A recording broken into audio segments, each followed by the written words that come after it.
Почитувани, Социјалдемократскиот сојуз преку невладините организации кои ги полни со пари пред избори, сака да плаќа владини реклами, да дели подкуп на фирми и граѓани и сето тоа со државни пари преку така наречениот невладин сектор. Социјалдемократскиот сојуз со овој проект како прв приоритет на владата нотира дека информирање на јавноста за мерките и препораките на државните институции за спречување на ширењето на коронавирусот COVID-19, што всушност подразбира активности за информирање на јавноста за следење на препораките на Министерството за здравство, особено важноста на придружувањето кон мерката за самоизолација и задолжително носење на заштитна опрема на лицето. Ова значи дека власта директно преку НВО-то сака да плаќа владини реклами. Ова, почитувани, е класична злоупотреба. Зашто станува збор? Се работи за вкупно 30 милиони денари и како единствен услов за аплицирање е НВО субјектот да е регистриран како невладина организација и да приложи самотековна состојба од Централниот регистар.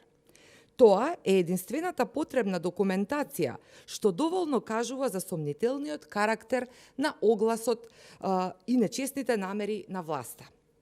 Откако се истрошија пакетите на семејството заеви, сега Социјалдемократскиот сојуз ќе купува гласови директно со пари од буџетот преку финансирање на нивните невладини за делење на хуманитарни пакети како дел од кампањата на Социјалдемократскиот сојуз. Имено, НВО-ата ќе може да вршат и набавка и дистрибуција на хуманитарна и санитарна помош за социјално загрозените и маргинализираните групи на локално ниво. Ова представува класичен, масовен подкуп во пресред на престојните парламентарни избори. Подкупот е насочен и кон стопанството. Владата со оваа програма признава дека мерките за помош на стопанството се намерно димензионирани како непрактични за отпосле преку невладини организации да даваат помош на кого сакаат, а не на секој, како што тоа треба да биде доколку истата се дели преку институциите на системот. Ние, како ВМРО ДПМН, во оваа прилика ви укажуваме само на неколку, но самиот оглас изобилува со крајно нечесни, бесмислени, коруптивни и манипулативни видови на проекти за кои ќе бидат потрошени приближно £500 000 буџетски пари. Зарем ова не е потценување на интелигенцијата и деградирање на сопствениот народ?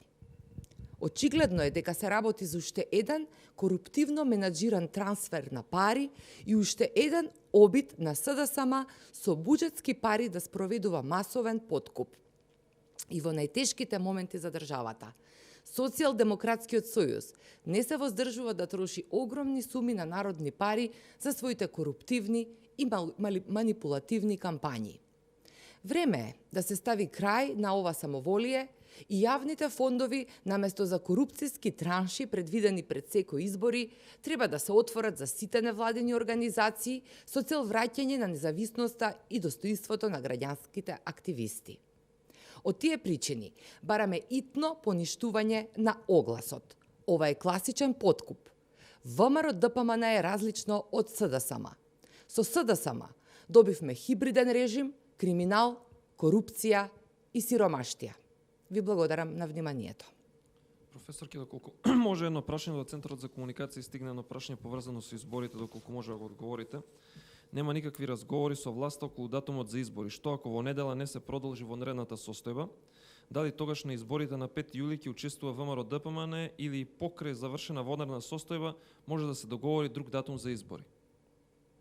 Благодарам, тоа беше прашање. Што се однесува до првиот дел од прашањето, моментално нема канал за комуникација. Во однос на ставот за избори, тој е сосема познат и јасно искажан во јавноста. Навистина е лудост во моменти кога имаме трицифрени бројки на ново заразени заев да инсистира и да зборува за избори. Тоа е нашиот став.